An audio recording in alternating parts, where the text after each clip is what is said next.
Саламатсыздарбы? Менин атым Ахматбекова Айназик. Мен Асанбек Табалдиев атындагы орто мектебинин 8 классынын окуучусу жана Ширин даам долбоорунун катышуучусумун.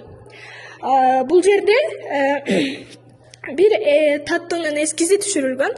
Бул таттуу ширин шариктер деп аталат, таттуу шариктер.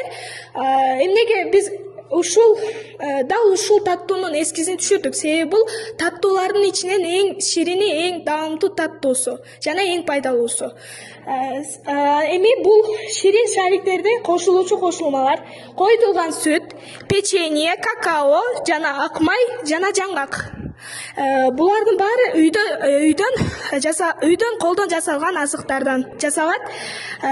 Жана бул жерде тегеректеги таттуулардын эмнеге тартканыбыздын себеби бул тегеректеги таттуулар дагы ушул таттуулардай абдан таттуу болуп эсептелет. Ошон үчүн сиздерге ушул таттууларды жана ошондой эле ширин шариктерди жасап көрүңүздөрүн сунуштайбыз. Саламатсыздарбы? Биз Асанбек Табалдиев атындагы орто мектебинин Ширин даам долбоорунун катышуучулары. Бул сүрөттө Ширин даам деген тема боюнча колго тартылган чыгармачылык.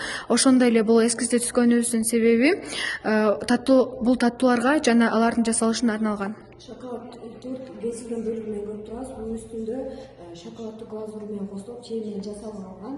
Жана дагы 2 дана кремдүү капкейкти көрүп турабыз. Бири сары, бири сарыч боюлган. Ошондой эле үстүнө шоколад глазур менен козулгон торттун кошулуучу азыктары айран, кумшекер, көптүргүч, зыгыр май, сары май, жумуртка, un. Бул рецепттерге айтылган тилен баары бул ден соолукка пайдалуу. Ошондуктан сиздерге сунуштайбыз. Саламатсыздарбы? Мен Болотбекова Нурайым жана биз Асанбек Табалдиев атындагы орто мектебинин Ширин даам долбоорунун катышуучуларыбыз. Биздин бул эскиздин тартканыбыздын себеби Ширин даам долбоору сиздерге көптөгөн таттууларды сунуштай турганын билдирет. Борбордо тартылган сымабын, жумшак катмарлары жана ичинде алып турган шоколад глазуру менен абдан даамдуу болгонун эске сала кетет. Жана бул булочкага кошула турчу азыктардын тизмеси сүт, un, сары май, жумуртка, көптүргүч, кумшекер, быштак жана корица. Биз бул плакатта дагы кошумча кылып ушундай ар кандай таттуулардын дагы сүрөттөрүн кошуп койгонбуз жана сиздерге сунуштайбыз.